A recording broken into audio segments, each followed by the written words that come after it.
Alright, whenever you're ready. Okay. Okay, I've got a lot to update you on. Hold on. My crotch is not right. my crotch is not right. Let me fix myself. So I've got a lot going on here, a lot to update you on. So right now I'm taking care of the airbag situation, because obviously we're getting rid of the factory airbag and the SRS light is going to be on the gauge cluster. Taking care of that, and also the horn situation. There's a plate on the back of the hub. And it's got a big contact area, and that's going to be the ground for the horn. And all I did, very simple, is I got this paper clip. I tied it around this screw hole. This was actually for the clock spring. I used that hole to secure the paper clip, and I bent it in a way that it would have pressure on the back of this plate here. So that's going to be my contact. This is going to the car. I've got it grounded to the back of the hub here with this screw. So these two wires are going to go to the horn switch. Basically, is when you touch these together, the horn's going to work even while it's rotating.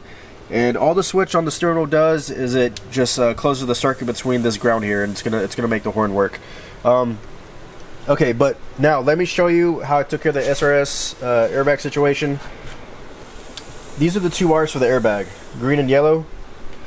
You need a 2 ohm resistor, but unfortunately we didn't have one, so my buddy had to make a 2 ohm resistor out of 2 separate resistors. But so without the resistor, the SRS light is going to be on. If you can catch that.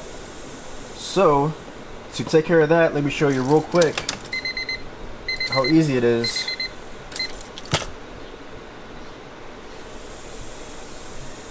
So I've got the 2 ohm resistor in place, and after you do this, what this is doing is replicating the resistance of the factory airbag. It's basically fooling the computer into thinking the airbag is there, which it's not.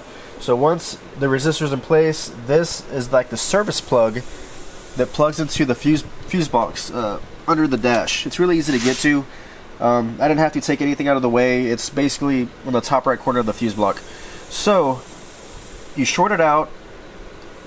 It's real similar to checking the check engine light on the OBD1 car. There's like a service plug on the passenger side. It's the same process. You short it out.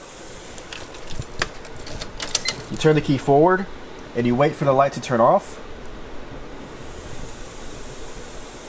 And then you unplug it, wait for it to turn on, plug it back in, unplug it, and it flashed 2 times. That means that it reset any trouble codes that were stored on the computer. So I'm going to undo the service wire, or the wire I was using to short off the plug. Turn the car off, turn the key forward just to make sure it's fixed. We're watching the SRS light right there, and it should turn off if the problem, yes. So the light is off, it's fooled into thinking the airbag's installed, and we're ready to install the steering wheel. So this plug right here, it's up in the fuse box? Yeah, it's just plugged into the fuse box. And when you unplug it, if you look into the fuse box, if you want to know if you got the right one, it's the one that doesn't have any pins. There's no pins. It doesn't go to anything. It's just plugged up in there. It's like almost like yeah, like a holder. You know, like there's no pins or nothing. It's just to hold this in place. That's all it is to it. So here, I think I'm going to solder this up just to clean it up. Solder the resistors here, and then maybe just tape it up and tuck it up out of the way, get it out of sight. And maybe once I get the wool on, I'm going to turn it and test out the horn to make sure it's working, you know, while I'm turning and stuff. But it should be good. Done.